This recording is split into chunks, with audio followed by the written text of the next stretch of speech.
अजमेर दक्षिण से विधायक अनिता भदेल ने पीडब्ल्यूडी मंत्री भजन लाल जाटव से बैठक में मुलाकात कर उन्हें विभिन्न समस्याओं की जानकारी दी। साथ ही उन्होंने बताया कि राजस्थान सरकार ने वर्ष 2022 के बजट के दौरान स्वीकृत की गई 10 करोड़ की सड़कें बीजेपी के विधानसभा क्षेत्र में नहीं बनाई जा रही। इसके कारण क्षेत्रों की हालत खराब हो रही है और आए दिन जनता भी परेशान हो रही है।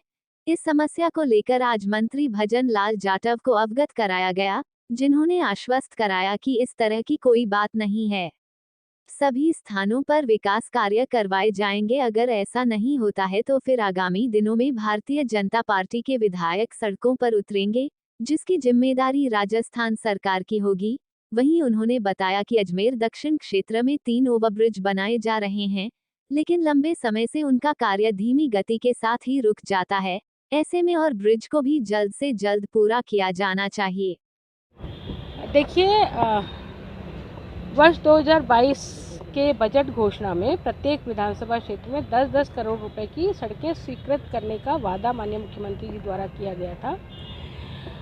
पर मुझे ऐसा प्रतीत होता है कि जिन विधानसभा क्षेत्रों से कांग्रेस से प्रत्याशी चुन करके गए हैं, उन विधानसभा क्षेत्रों में 10 करोड़ रुपए के कार्य स्वीकृत हो गए हैं।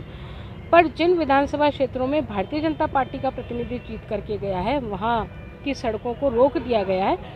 और उसी आपत्ति को लेकर के मैं गई थी, क्योंकि कोई सड़कें जो है वो कलेक्टर की कमेटी ने स्वीकृत की थी। कलेक्टर के अधीन जो कमेटी बनाई गई है, उस कमेटी के माध्यम से वो प्रस्ताव भेजे गए थे।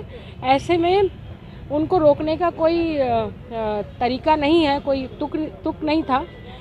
तो मैंने मंत्री महोदय को ये बात कही, पर मंत्री महोदय ने कहा कि नहीं ऐसा नहीं है। उन्होंने इस बात से इनकार किया। यदि ये बात सही है तो स्वागत योग्य बात है, और अन्यथा भारतीय जनता पार्टी के समस्त जो विधायक हैं, यदि उनके क्षेत्रों में सड़कें स्वीकृत नहीं की जाएंगी तो निश्चित रूप से हम आंदोलन की राह पर निकलेंगे। ऐसा मैंने मंत्री महोदय को भी कहा है। और साथ साथ में अजमेर दक्षिण में जो 3 हमारे ओवरब्रिज हैं, गुलाबबाड़ी का ओवरब्रिज है, सुभाष नगर का ओवरब्रिज है, और साथ ही अजमेर डेयरी का जो ओवरब्रिज है वो भी शीघ्र पूर्ण हो और जनता को राहत मिले, इसके बारे में भी मैंने जिक्र किया है। तो इस तरह से चर्चा हुई है और मुझे लगता है कि समाधान शीघ्र मिल जाएगा।